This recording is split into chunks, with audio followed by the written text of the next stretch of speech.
ambapo umeibua hisia mseto tu kutoka kwa Wakenya, wengi wakiupinga na wengine wakiunga mkono. Hata hivyo, hata leo hapo bungeni wabunge wametoa hisia mseto kuhusiana na marekebisho ya mswada huo, huku wabunge wengine wa upinzani wakiendelea kukataa na wengine wa kutoka Kenya Kwanza ambao ni wanaunga mkono mswada huo wakiendelea kupigia debe katika bunge la kitaifa. Hata leo siku nzima tokea tukifuatilia kwa karibu mswada huo ukijadiliwa katika bunge la kitaifa.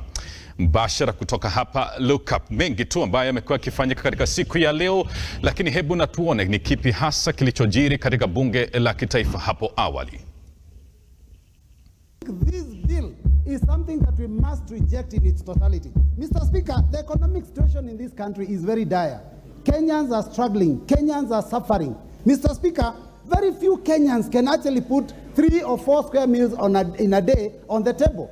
Mr. Speaker, Kenyans are asking themselves, do we put food on the table for our children, or do we pay fees? Do we buy clothes? Everything is difficult. Life is difficult. Mr. Speaker, that is one of the reasons why you saw our team of Hazina going to the streets, because we are feeling that somebody needs to start caring for the hustlers. Mr. Speaker, 1,000 shillings a few months ago could buy, maybe even fill a paper bag. Mr. Speaker, today, with 1,000 shillings, you cannot even buy 2 kilos of sugar, 2 kilos of unga, 2 kilos of cooking flour. I mean, it's already finished, Mr. Speaker. So I'm telling you, it is a very bad situation. Now, this bill, when we heard that there was going to be some proposed amendments, we thought they would deal with those things that are affecting the cost of living. 16% VAT on petroleum products has been retained. Mr. Speaker, what does that mean? That the cost of everything transported, goods and services, will go up. The cost of electricity will go up.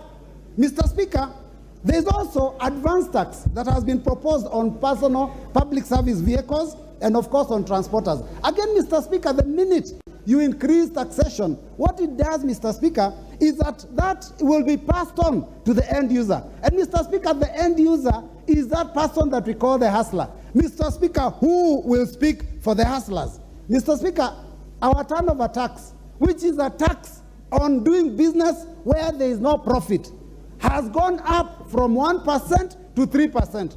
Mr. Speaker, how do you tax people for having the dream of opening up a business? And we are being told that those at the bottom of the bracket are going to be raised, they are going to be assisted. Mr. Speaker, this was a hoax. Now Kenyans can see for themselves that there was never any good intention from this Kenya Kwanza regime. Mr. Speaker, this House must stand up to be counted. And this House must listen to the voice of Kenyans. Over 93% of Kenyans have said we reject the finance bill. 93% of Kenyans. Those are